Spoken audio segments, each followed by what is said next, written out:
Previously on Balls. Right, turn our attention to boxing, and joining us on Skype now with a shirt on and all dressed up. Back home in Umhlanga, Francois Botha, the White Buffalo. How's it going?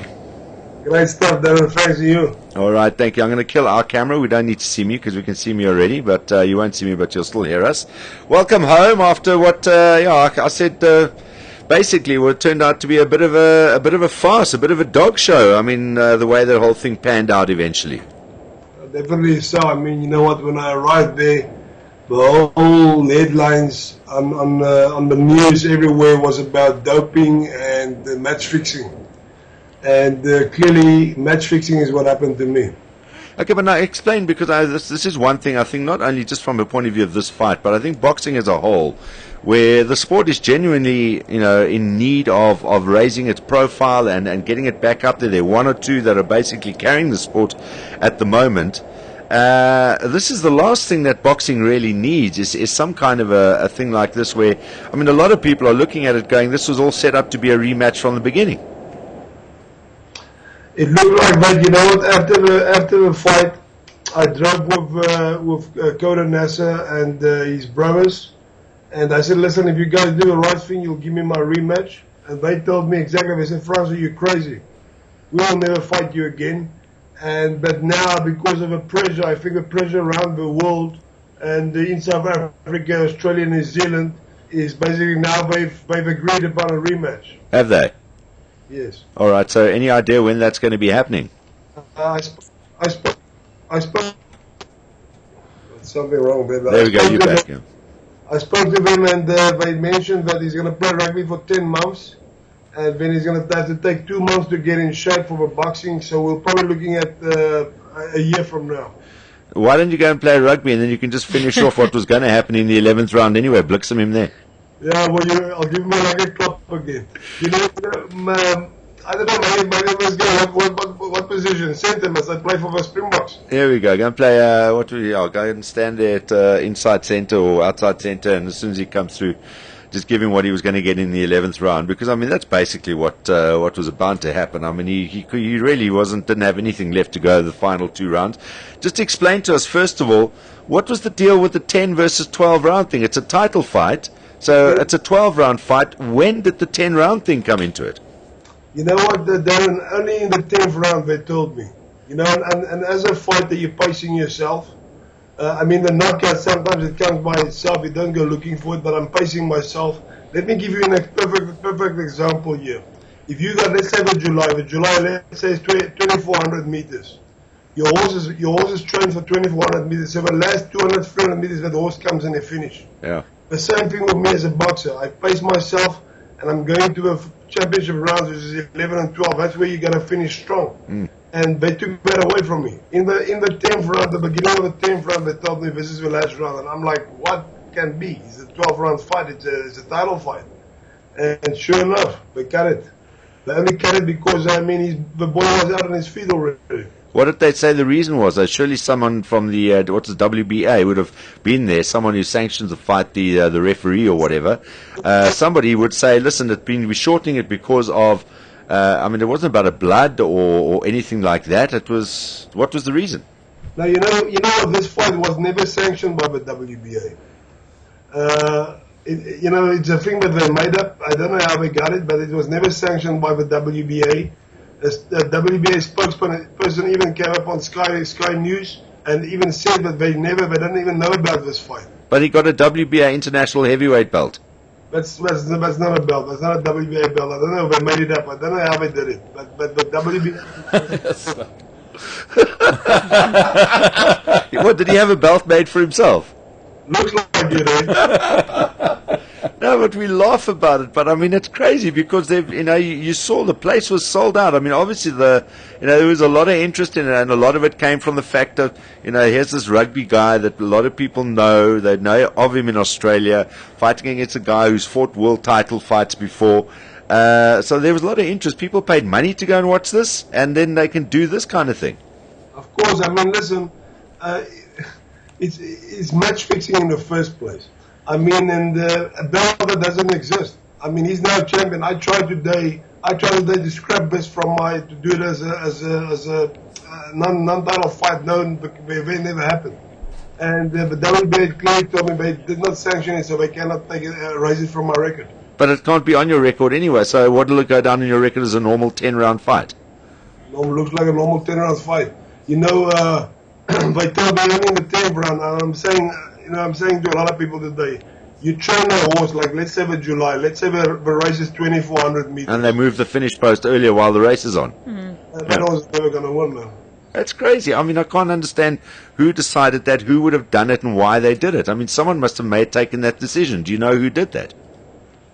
No, I don't know. Coda Nasser, who's Sunny Bull's manager.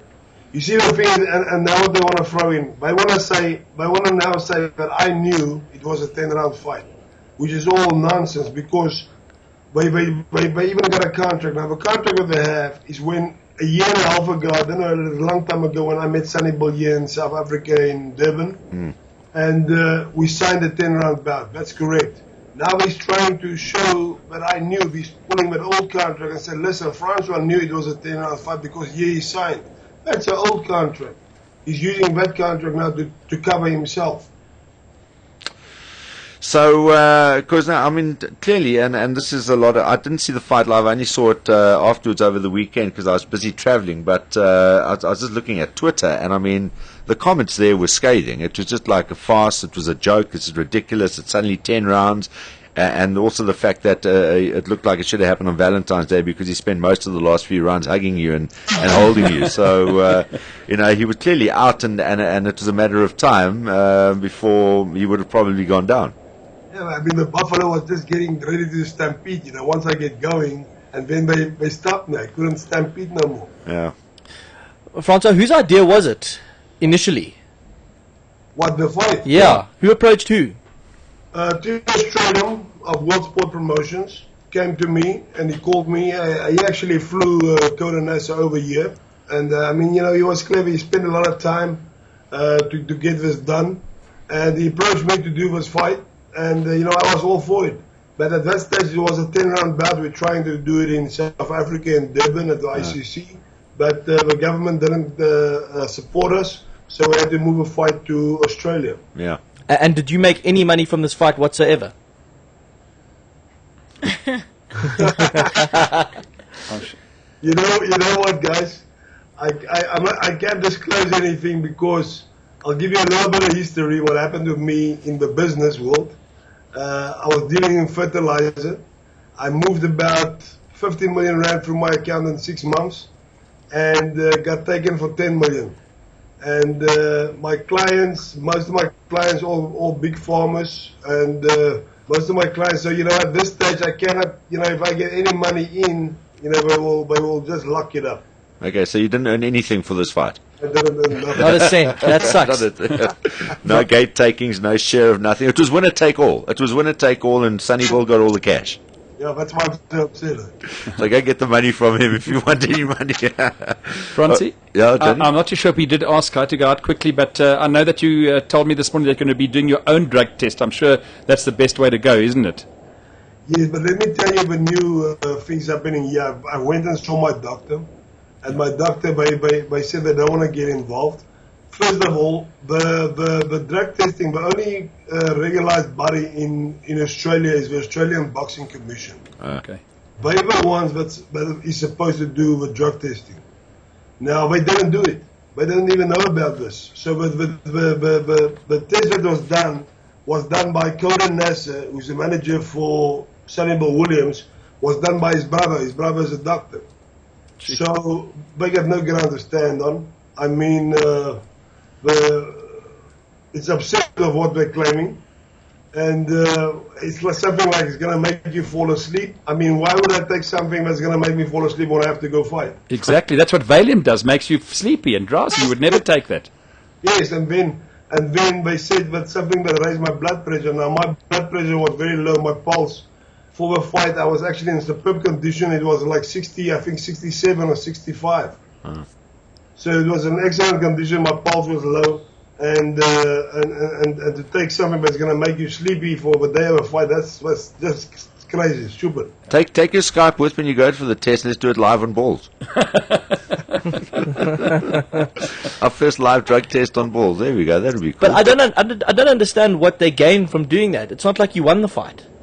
No, I mean, listen, it's like, you know, I'm going to tell you what it is. I'm a people's champion. Everybody knew it.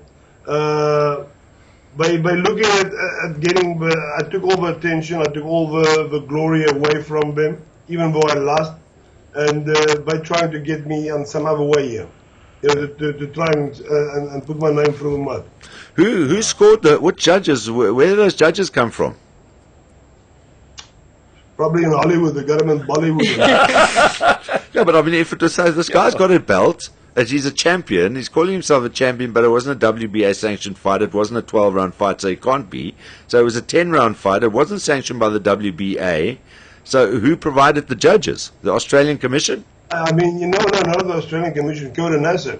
And So it sounds like he organized everything, everything. I mean, including even the belt. I'll call him the Don King of Australia.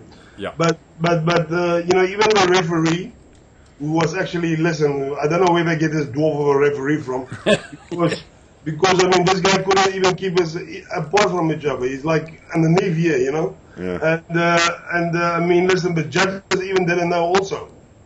So when they said, listen, this is a 10-round fight, nobody knew. The referee didn't knew because he signed my reps 12-round WBA. Nobody knew except them.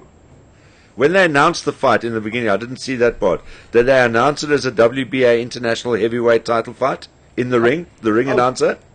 Yeah, definitely they had to, because you know, I'm gonna lie when I say they did, but of course they had to, because on the programs, on the fight cards, they posted everything that they publicized was like 12 round heavyweight. Oh my goodness, this is so bizarre. I mean, it sounds like this guy basically had so come and fight Francois Botha in Australia, but on all as long as Sonny Bill wins and keeps his unbeaten record, so he can build up a record where he could then eventually, God help him if he does end up getting to Klitschko a little earlier, because he'll get absolutely, I mean, as some people are saying, for his safety, he should stick to rugby. Oh, of course, no, and even then, now after this fight, the little while I gave him a little beating, not a heavy beating, because that was going to happen in 11 and 12. Yeah.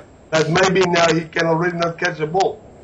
You know, he can hit the ball. Yeah. What were you saying to him in the ring, by the way? Because at some stage it sounded like you were busy coaching him. Yeah, I'm schooling, you know. I was telling you, missing all your punches, and you're too far away and all this nonsense. So you were giving him a bit of a couple of tips and things. I think what I'm gonna do now, when I fight, I'm gonna tell you a little bit of a Buffalo's future. But when I actually fighting, they should pay me more. They should pay me boxing lessons for coaching the fighters. While the fight's going on. Do you think that they will scrap this fight? It'll be scrapped from the record? I've already asked the WBA, you know, Stan Christodoulou, our old boxing commissioner, is living here, and he's the representative of the World Boxing Association in South Africa. And we've already been in contact with him, and he cannot clear it null and void because it wasn't for WBA title fight. So it goes down as one professional fight in your record because it wasn't sanctioned as a title fight. So, yeah, it kind of makes it harder to actually take it off the record. It would have been better if it did go 12 rounds as far as the title fight, and then afterwards they went and said, but then in that case you probably would have won that fight, and then they would have probably wanted to have it expunged anyway because they lost. So, yeah, it's kind of an awkward situation. Let me tell you how he covered himself. Now, whoever won the title, then they come with a doping thing, but which they just brought out now, a doping thing. Yeah. Now, let me tell you, the doping thing was a big shock to me, because as of my history, I've done many fights, title fights, and I know that I'm being watched like a hawk. Everybody, because of 1995 actual shoots in Germany, what happened to me, am I going to be so stupid to take a banned substance again? Yeah. Oh. I mean, I lost back then. I lost millions of dollars. I'm not going to be as stupid again. But let me tell you what happened here. They took me the Tuesday. They took me to this doctor in a small room, like a doctor's little office. He gave my blood. I gave my urine, and later to find out, because but it's strange when you do, and I've done many drug tests. when you do your urine test, you do 2 samples, a sample 1 and 2, or A and B. Yeah. Now that is being sealed, but they cannot open it again, and you sign over it. So that there cannot be any tampering with it. Now this didn't happen where I did it. And then the blood that they took, I mean, it's like 3-4 vials that they took. I mean, that was also not protected. There wasn't a representative there that was signing. The guy who did the testing was actually the brother. Later I found out the brother of Coda Nasser, who manager of Sonny Bowood. So it sounds like he stage managed all of this stuff by if all indications from what we've chatted about are true. So even when I wasn't going to win, because should I have won, well, I was going to win. Yeah. And should I have won, then they said, Dub is guilty. Look here, we got this on him. So where are you going to do the blood tests now? Are you going to do it here in South Africa with Sports Science or where? No, you know what? I will wait for the proof. I want the proof of what they did, they did. Then I want I want it from the Australian Boxing Commission. Okay. And at this moment, the Australian Boxing Commission didn't take my blood samples, they didn't take my urine. Yeah. So what are they going to do? I want at least to see what they test me for, what I'm guilty of. Yeah. And at this moment, it's not regulated because the Australian Boxing Commission didn't take my blood and my urine. Chatted to Brian Mitchell yesterday, Francie, and he reckons that Sonny Bill Williams is not a boxer. He said he might have a good physique, but he couldn't take your punches, and he can't take a punch. Do you agree? Brian Mitchell is 100% right. I mean, look at his body against mine. I mean, surely he's on something. Yeah. Well, I mean, surely he's going to be on something because, I mean, he's a ripped fighter, athlete. I mean, superb. I mean, but, as usual, they come to the Buffalo. Sounds like a highly bizarre thing all around. It really is strange. But anyway, listen, thanks for keeping us up to date on all the build-up and stuff and chatting to us during the course of the lead-up to it. And we'll keep an eye and see what transpires afterwards. Buffalo, thanks very much, Francois, for chatting to us. Enjoy your time back in Umhlanga and, look after yourself. This boy got to play some rugby now and then come and see if he can do it again. All right, well, let us know what happens, okay? Thanks, Francie. Cheers, bud. Bye-bye. Thanks. There we Bye. go. Bye. Francois Botha joining us on Skype from Umhlanga. Jeez, how bizarre, how strange. It felt like I was listening and watching an episode of WWF with Mr. McMahon. This is Balls Visual Radio. Darren, Simon, Kate and John. Weekdays from 3 p.m. to 6 p.m. Central African Time. Balls.co.za